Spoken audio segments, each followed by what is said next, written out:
A proposta de emenda constitucional número 33/2012, de autoria do senador Aloísio Nunes, propõe a redução de maioridade penal. A medida está tramitando no Senado e coloca em discussão os diferentes olhares sobre o crime e a violência na adolescência. Os jovens de até 18 anos têm seus direitos e deveres regulamentados pelo Estatuto da Criança e do Adolescente, o ECA. O tratamento dispensado hoje para menores de 18 anos, a legislação penal os trata como inimputáveis. O que são inimputáveis? São pessoas que, por um critério biológico, de idade, então menores de 18 anos, são incapazes, por a lei considerar que eles têm um complemento psicológico ainda incompleto, incapazes de receber a pena. Então eles não respondem por um crime, sim por um ato infracional.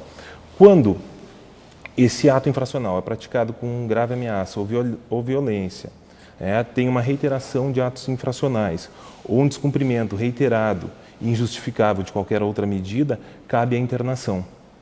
Essa internação tem um prazo máximo de 3 anos. Em função de uma realidade social onde a criminalidade e o tráfico de drogas se vale de adolescentes para o cometimento de crimes, existe a proposta de emenda constitucional número 33, de 2012, de autoria do senador Aloísio Nunes, onde a redução da maioridade penal ocorreria apenas em casos que correm em órgãos da justiça especializados em questões da infância e da adolescência.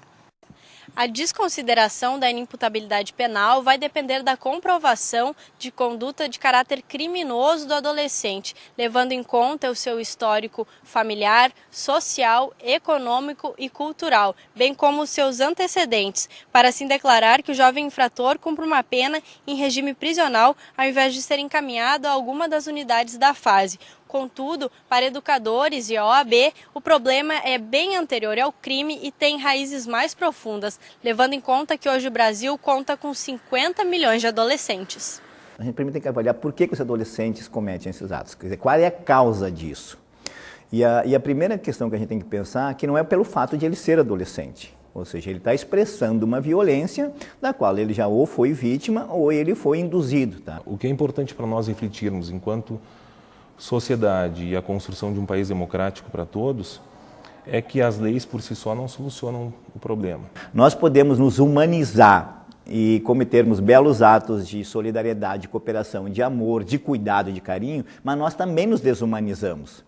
Quer dizer, quando seja um adulto, seja um adolescente, quando ele comete esses atos, eles já sofreram um processo de desumanização ou de não humanização da sua pessoa, da sua personalidade, dos seus valores, tá? Por várias razões, por vários fatores, que os torna dessa forma. Ao analisar a viabilidade da PEC 33, para o advogado são necessárias mais ações práticas. Ela é viável em um sentido porque o direito não pode ficar absolutamente dissociado da realidade social. Tá? Mas, por outro lado, nós temos que questionar o momento para ela. Porque o que acontece? O cidadão tem que saber que ele tem um direito público subjetivo à segurança pública. Então, o Estado tem que fornecer isso. Mas uma simples penada, uma simples aprovação de uma emenda como essa não quer dizer que nós tenhamos segurança pública. Isso não resolve. O que resolveria? Resolveria o seguinte, que nós temos que ter bem claro, nós temos que equipar a nossa polícia. Então nós temos as brigadas militares, elas têm que ser equipadas para conseguirem combater essa criminalidade violenta. A medida pura e simples de deter esse adolescente e colocar instituições que têm tantos problemas ou maiores do que a própria sociedade, há uma série de especialistas que colocam de que isso não vai resolver, pode até agravar. Tá? Tanto que não deixa de ser um pouco verdade que algumas estruturas especializam eles, inclusive, em práticas depois de delito e crime e tal. Nós temos que dar um novo perfil para a polícia, temos que aproximar a polícia do cidadão comum para que exista uma relação de confiança que hoje já não existe mais.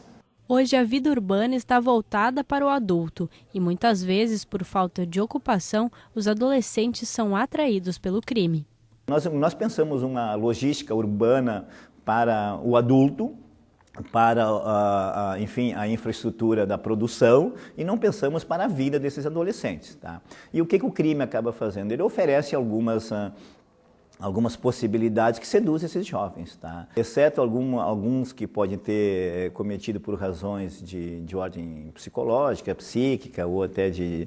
Mas a maioria dos adolescentes são usados por adultos para cometer esses crimes. Então, eu acho que a sociedade, por exemplo, deveria ser mais rigorosa com grupos ou com quadrilhas ou com gangues que utilizam os jovens para cometer esses... que seduzem esses jovens, que cooptam esses adolescentes para cometer esses crimes. Eu penso que se essa proposta for aprovada hoje, ela só trará frustrações. Por quê?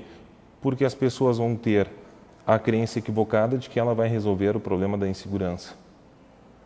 E principalmente essa prática de menores como um meio para a efetivação de delitos por parte de adultos. E isso não vai acontecer. Por que isso não vai acontecer?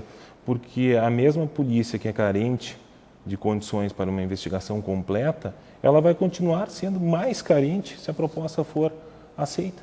Além disso, o professor Gabriel acredita que nesses casos deve ser considerada a primeira responsabilidade, que o adulto faça jus ao título de responsável diante do jovem.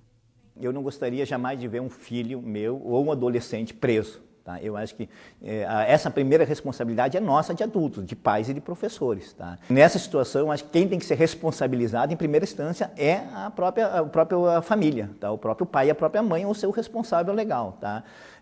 Em segundo, a sociedade tem que ser responsabilizada.